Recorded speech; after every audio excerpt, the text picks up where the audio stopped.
끝으로 너희가 주 안에서와 그 힘의 능력으로 강건하여지고 마귀의 간계를 능히 대적하기 위하여 하나님의 전신갑주를 입으라.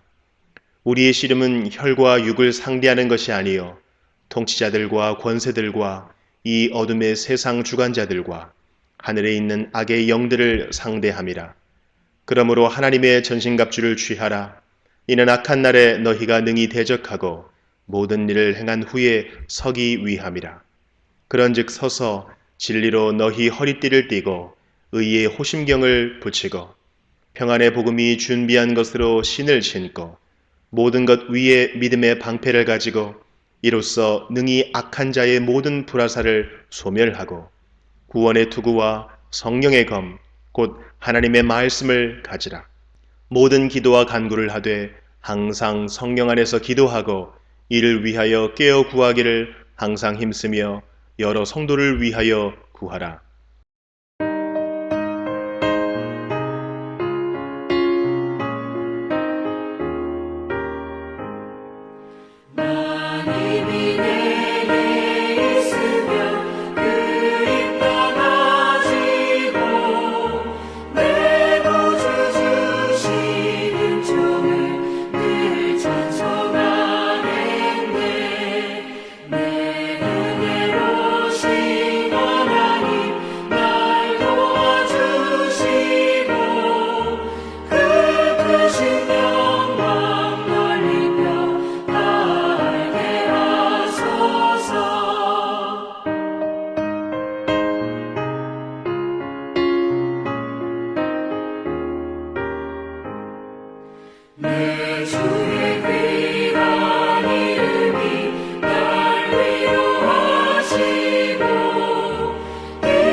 비로소 오정케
실패하고 주의 군기만이 영광스럽게 온 우리의 날리네.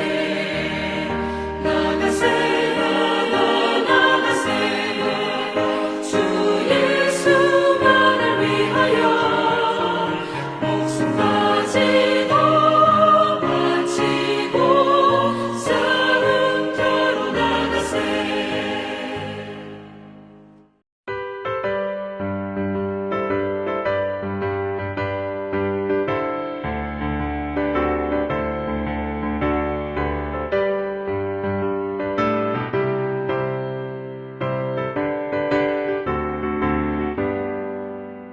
하나님의 나쁜 소리 천지진동할 때에 예수 영광 중에 구름 타시고 전사들을 세계 만국 모든 곳에 보내어 구원받은 성도들을 모으리. 나 밟을 때 나의 일을 나 밟을 때 나의 일을 나 밟을 때 나의 부를 때에 잔치 참여하겠네. 무덤 속에 잠자는 자 그때 다시 일어나 영화로운 부활 승리 얻으리. 주가 택한 모든 성도 구름 타고 올라가 공중에서 주의 얼굴 배우리. 나 밟을 때 나의 일을 나 밟을 때 나의 일을 나 밟을 때 나의 일을 부를 때에 잔치 참여하겠네.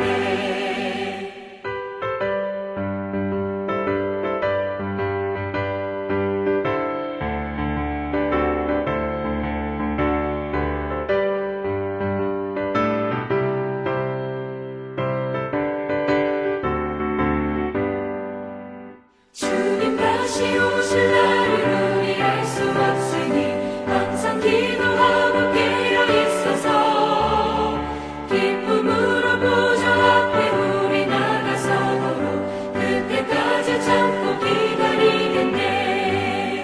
나 밟을 때 나의 일을 나 밟을 때 나의 일을 나 밟을 때 나의 부를 때에 잔치 참여하겠네.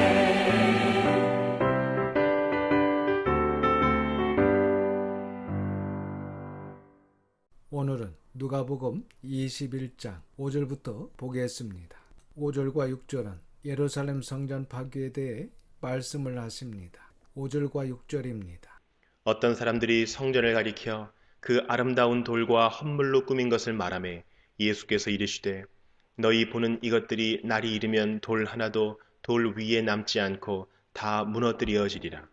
여기는 어떤 사람이라고 하고 있는데 마태복음 24장 1절을 보시면 제자들이라고 하고 있고 마가복음 13장을 보시면 제자 중 하나라고 되어 있습니다. 말씀에 나오는 이 성전은 헤롯 성전이라고 합니다. 왜냐하면 로마 제국에 돈을 주고 유대의 왕이 된 이두메 사람 헤롯이 유대인의 관심을 얻기 위해 초라했던 성전을 약 46년간 완전히 증축하며 보수하며 자랑할 만하게 새롭게 바꿔 놓았기 때문입니다. 성전이라고 하면 첫 번째는 솔로몬 성전입니다. 두 번째는 바벨론 포로에 있던 유대인들이 예루살렘으로 돌아와서 무너진 성전터에 세운 수르바벨 성전입니다. 세 번째는 헤롯 성전입니다. 이 헤롯 성전은 화려하고 웅장하게 세워졌지만 유대인들은 이방인인 이두메 사람 헤롯이 재건했다고 해서 기분이 나빠 제3성전으로 포함시키지 않습니다. 그러나 이 성전은 누가 봐도 자랑할 만한 성전으로 여겨졌고 갈릴리 시골에서 살았던 제자들은 예루살렘이라는 도시에 와서 성전을 보면서 감탄하며 예수님께 자랑을 합니다. 이렇게 화려하게 증축하고 있는 성전을 보면서 감탄을 하면서 자랑하는 제자들에게 예수님은 너희가 보는 이것들 곧 성전이 돌 하나도 돌 위에 남지 않고 다 무너지게 될 것이라고 말씀을 하십니다. 6절에 날이 이른다는 말씀은 지금 이때로부터 37년 후 AD 70년경에 일어날 예루살렘 멸망 때 성전이 무너지게 될 것을 예언하십니다. 그래서 AD 70년에 로마 티투스 장군에 의해 완전히 파괴되었고 지금까지 예루살렘 그 자리에 성전이 없는 것을 우리는 역사를 통해 알 수 있습니다. 7절부터 19절까지는 세상 종말에 관한 징조의 말씀이 나옵니다. 7절입니다. 그들이 물어 이르되 선생님이여 그러면 어느 때에 이런 일이 있겠사오며 이런 일이 일어나려 할 때에 무슨 징조가 있사오리이까? 당시 유대인들은 성전 파괴란 종말 때만 있는 것이다. 즉 성전 파괴는 종말이다 라는 생각을 가지고 있었습니다. 그런데 예수님께서 성전 파괴가 있을 것이라고 하시니까 그렇다면 제자들은 성전 파괴란 종말이지 않느냐 라는 생각을 자연스럽게 하게 되고 이런 고정관념을 가지고 있기 때문에 제자들의 관심이 종말로 가게 되는 것을 알 수 있습니다. 7절에 그들은 마가복음 13장 3절 말씀을 보면 베드로, 야고보, 요한, 안드레입니다. 말씀을 보면 예수님께서 감난산에서 성전을 마주 대하여 앉으셨을 때에 베드로와 야고보와 요한과 안드레가 조용히 묻되 라고 되어 있습니다. 다시 본문의 말씀을 보면 그러면 어느 때에 이런 일이 있겠사오며 이런 일이 일어나려 할 때에 무슨 징조가 있습니까?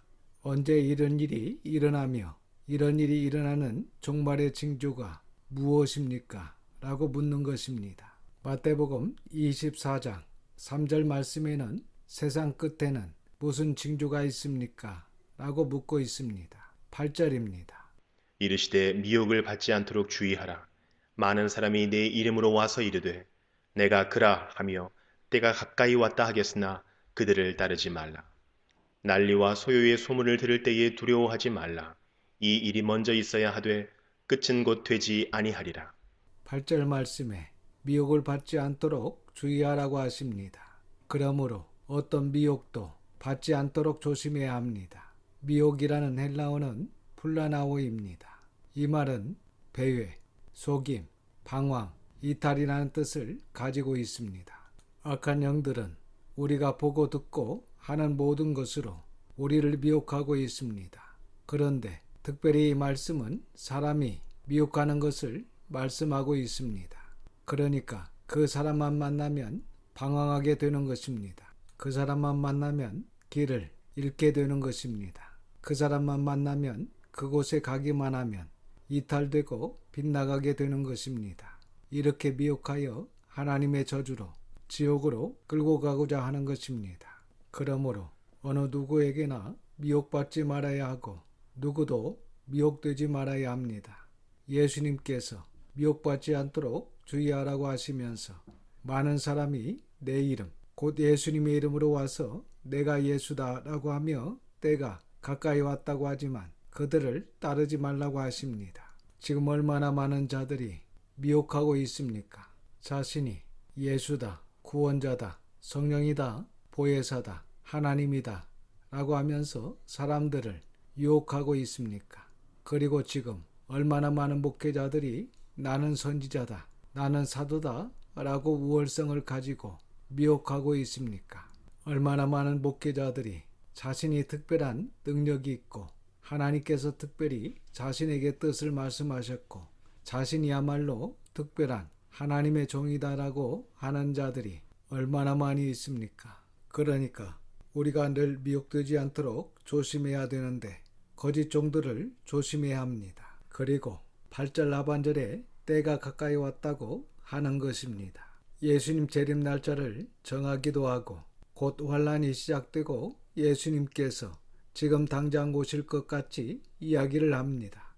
이런 식으로 성도들과 사람들을 혼동하게 합니다. 그리고 9절 말씀에 난리와 소유의 소문을 듣게 될 텐데 그러나 성도들은 두려워하지 말라라고 우리 주님은 말씀하십니다. 그러므로 우리 성도들은 난리와 소유의 소문을 듣게 되더라도 두려워하지 마시기를 바랍니다. 지금 얼마나 많은 난리입니까? 나라마다 사람마다 난리입니다. 그리고 얼마나 많은 소요가 일어납니까? 코비드로 인하여 많은 나라, 많은 사람들이 힘들다고, 어렵다고, 죽겠다고 합니다. 그리고 많은 일들이 일어납니다. 그러나 두려워하지 말라고 하십니다. 요한계시록 1장 17절 말씀에도 두려워하지 말라고 하십니다.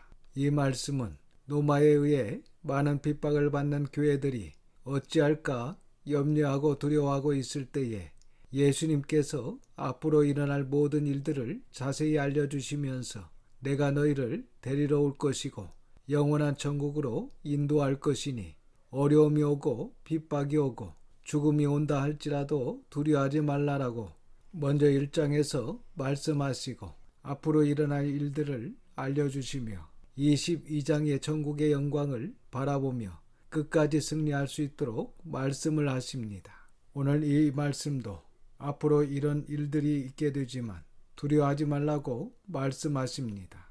그리고 이 일이 먼저 있어야 돼. 끝은 곧 되지 않았다고 하십니다. 그리고 난리와 소요의 소문이 무엇인지 10절 이후에서 말씀하십니다. 10절 이후의 말씀이 요한계시록에서는 아마 인환란이 아닌가 그렇게 볼 수 있습니다. 10절과 11절입니다. 또 이르시되 민족이 민족을 나라가 나라를 대적하여 일어나겠고 곳곳에 큰 지진과 기근과 전염병이 있겠고 또 무서운 일과 하늘로부터 큰 징조들이 있으리라. 10절의 말씀은 전쟁을 이야기하는 것입니다. 그리고 예나 지금이나 곳곳에서 많은 지진과 화산들, 기근과 전염병이 있어 왔습니다. 그런데 11절 말씀은 곳곳에 작은 지진들이 아닌 큰 지진이 일어난다고 하십니다. 그러면 많고 큰 건물들이 무너지고 화산들은 크게 폭발할 것이고 큰 해일이 일어날 것이고 원전들은 파괴될 것입니다. 또한 먹을 것이 없고 먹을 수도 없는 기근으로 많은 어려움이 있을 것입니다. 그리고 지진과 기근으로 많은 사람들이 죽게 될 것이고 죽은 시체도 처리할 수 없게 될 뿐만 아니라 수많은 전염병이 온 땅을 덮칠 것입니다. 우리가 코비드를 겪어와서 알 수 있습니다. 코비드 때보다 끔찍한 일들이 더 많이 일어나게 될 것입니다. 여기 우리가 살고 있는 이곳에서도 곳곳에서 일어나는 지진의 소식을 종종 듣게 되고 여름마다 산불로 어려움을 당하고 있습니다. 우리 한국도 전에는 없었던 지진의 소식이 있고 날씨로 인하여 많은 어려움들이 있는 것을 볼 수 있습니다. 앞으로 점점 심해질 것입니다. 그리고 11절 하반절을 보시면 무서운 일과 하늘로부터 큰 징조들이 있게 될 것이라고 합니다.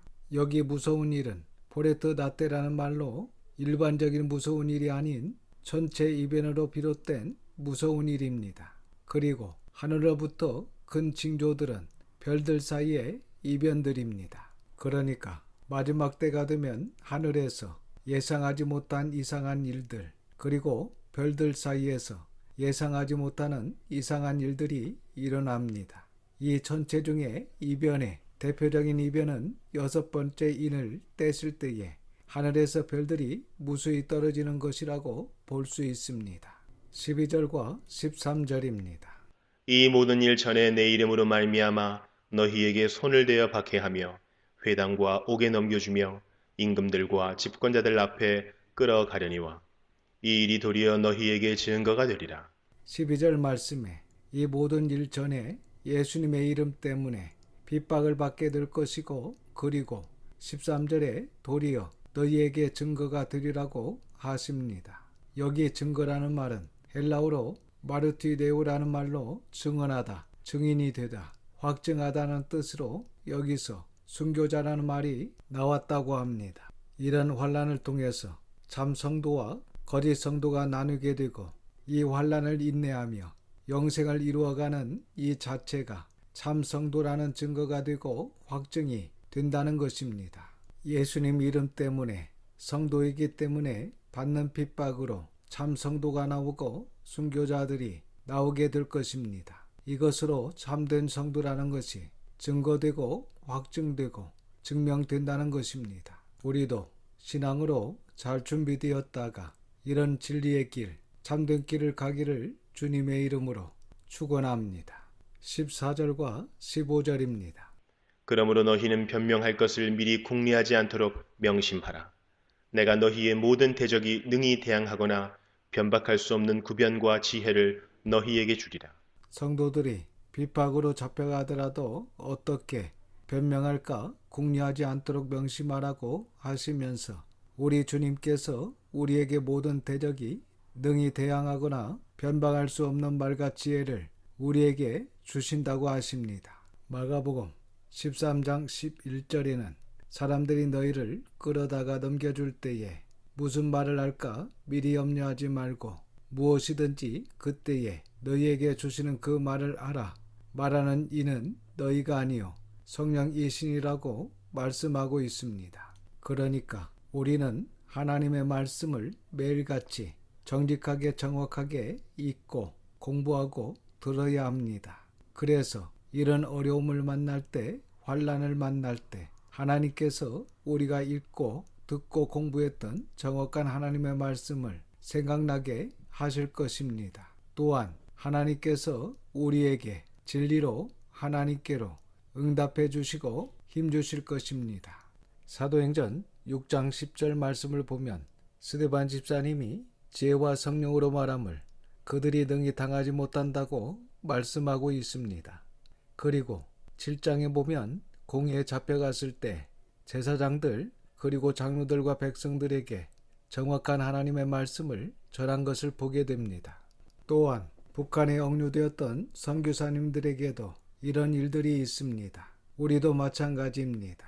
하나님의 말씀을 열심히 정직하게 배워놓으면 환난 때, 어려울 때, 또한 지금 하나님의 뜻을 구할 때 하나님께서 말씀으로 여러분들에게 힘 주시고 위로해 주시고 응답해 주실 것입니다. 16절과 17절입니다.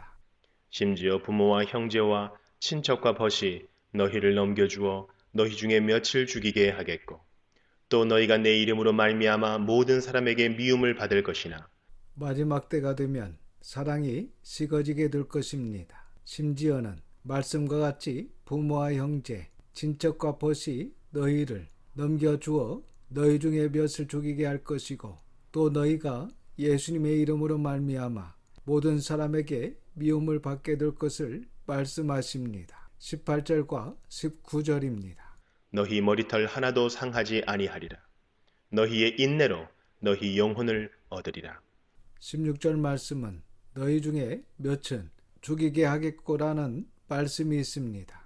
그렇다면 죽는 것과 머리털 하나도 상하지 않는다는 말씀은 무엇이 다르다는 것입니까? 이 말씀은 모든 주권은 하나님께 있고 하나님의 허락이 없이는 머리털 하나도 상하게 할 수 없다는 것입니다. 그리고 우리의 인내, 어떤 어려움과 환난과 핍박이 있더라도 인내하고 하나님을 경외하며 사랑하시기를 바라며 천국의 영광을 생각하며 신앙으로 끝까지 인내하는 자는 몸은 죽음으로 잠들게 될지라도 영혼을 얻는다는 것입니다. 하나님의 품에 안기는 복된 영혼이 된다는 것입니다. 마태복음 24장 10절에는 그때 많은 사람이 실족하게 되어 서로 잡아주고 서로 미워한다는 것입니다. 그리고 마가복음 13장 13절 말씀에는 끝까지 견디는 자는 구원을 받으리라는 말씀을 하십니다. 그래서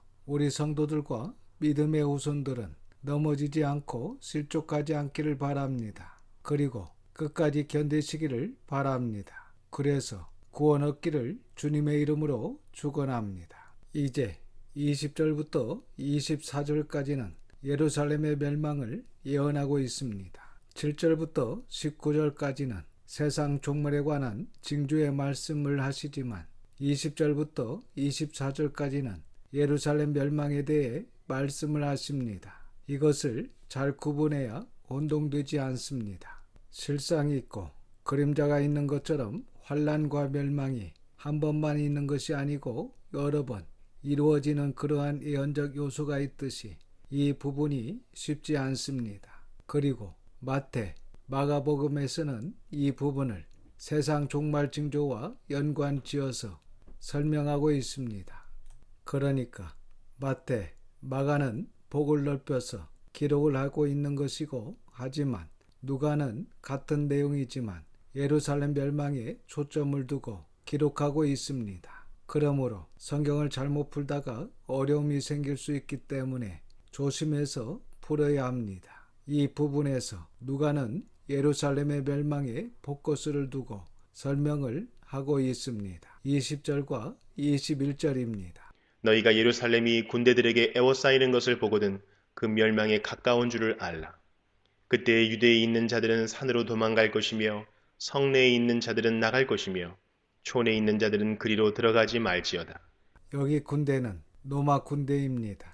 예루살렘이 군대들에게 에워싸이는 것을 보거든 유대에 있는 자들은 산으로 도망할 것이며 예루살렘 성 안에 있는 자들은 예루살렘 밖으로 나갈 것이며 예루살렘 밖에 촌에 있는 자들은 예루살렘으로 들어가지 말라고 하십니다. 당시 성도들이 이 말씀을 기억한 성도들은 빛이 냈지만, 그러나 가진 것이 많아서 그곳을 떠나지 못한 성도들, 그리고 AD 70년 6월절에 6월절을 지키기 위해 110만 명의 유대인들이 그곳에 모였고, 그때에 로마 군대가 예루살렘 성을 에워싸면서 그곳에 있는 유대인들이 비참한 최후를 맞이하게 됩니다. 그래서 AD 70년에 예루살렘의 멸망은 마치 마태, 마가가 앞에서 소개했던 것처럼 세상 종말의 그림자의 의미가 있다는 것입니다. 그림자 같은 부분을 서술하여 기록한 것이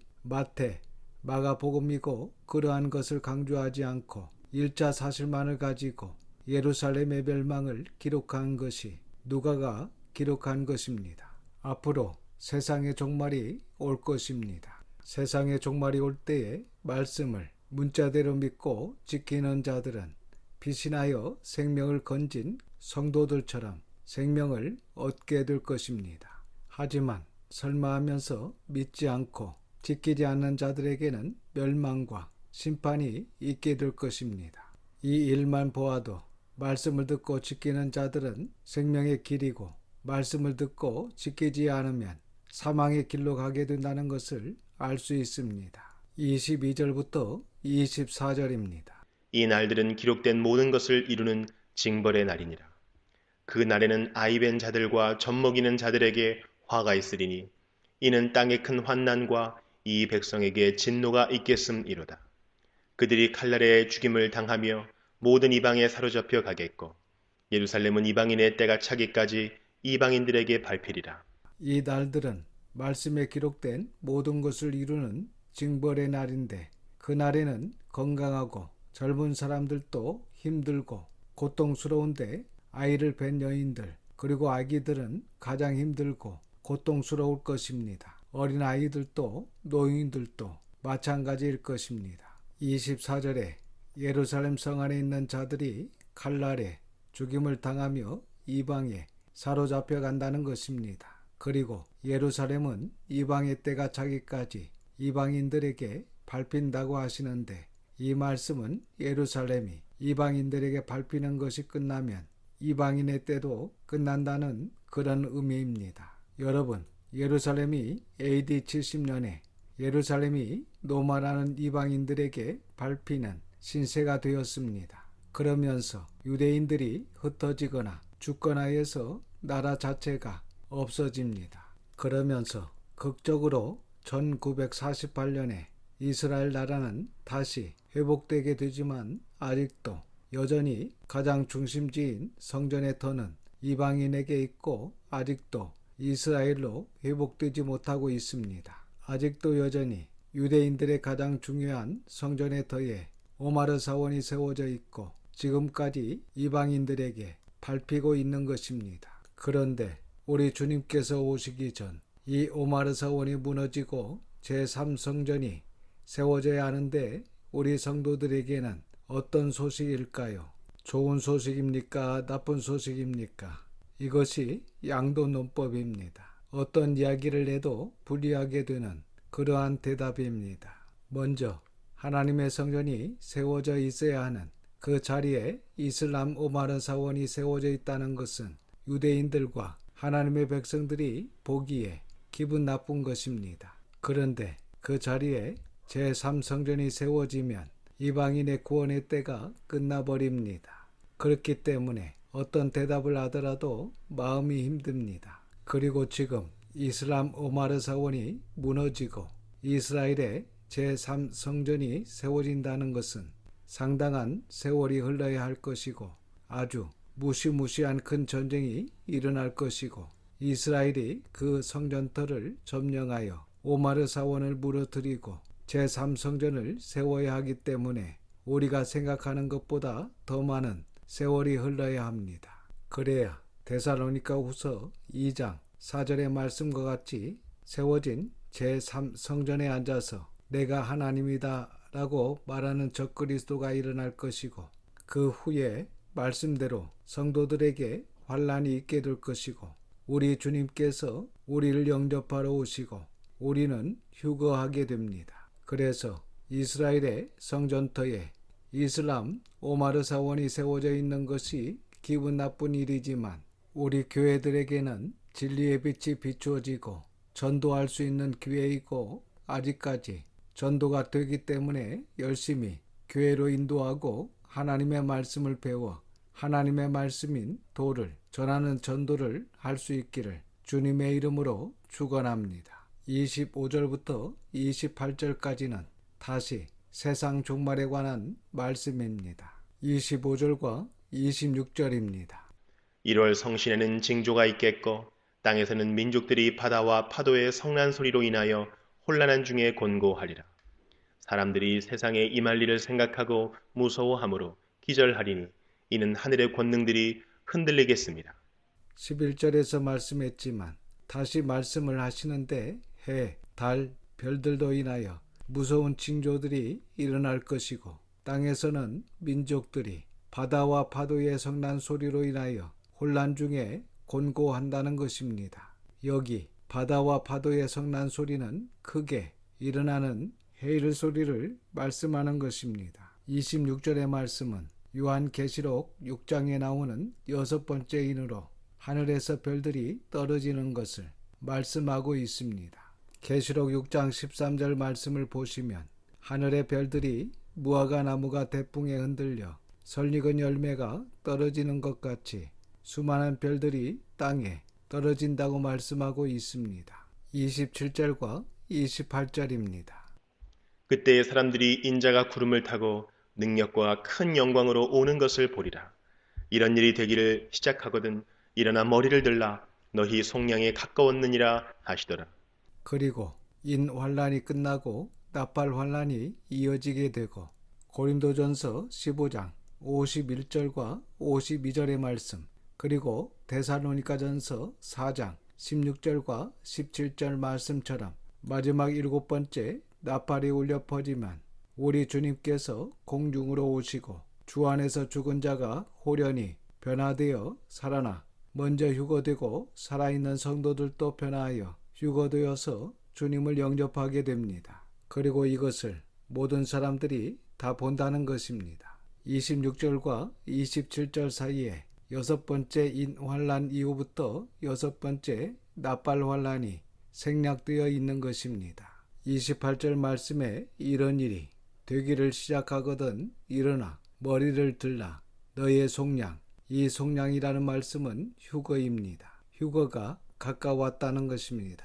우리 성도들과 후손들은 어떤 환란으로 핍박과 고통과 죽음이 있더라도 주 안에서 죽은 자가 먼저 일어나고 살아있는 성도들도 휴거가 되는 그 가운데 있기를 바랍니다. 그리고 하나님의 말씀을 바르게 배우고 읽고 듣고 해서 정확한 진리의 말씀을 알아야 하고 누가 어떤 말을 하더라도 미혹되지 말고 바르게 하나님을 사랑하고 섬기며 하나님의 영광에 참여하시기를 주님의 이름으로 축원합니다. 기도하겠습니다. 아버지 하나님, 하나님의 걸어가신 이름을 찬양드립니다. 이 시간 귀한 말씀을 듣게 하시고 깨닫는 마음을 주셔서 감사를 드립니다.